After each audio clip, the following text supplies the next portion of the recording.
আশ্বিন ফাগুন মাসে পরাণ ঘাসে নতুন বিয়ের ফুল ফুটিছে।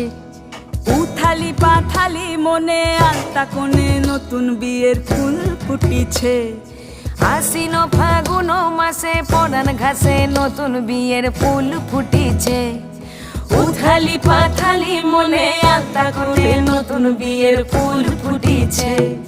হেই হো পিয়ালি রে, হেই হো দুলালি রে, হেই হো পিয়ালি রে, হেই হো দুলালি রে। আশ্বিন ফাগুন মাসে পরাণ ঘাসে নতুন বিয়ের ফুল ফুটিছে। উথালি পাথালি মনে আলতা কোণে নতুন বিয়ের ফুল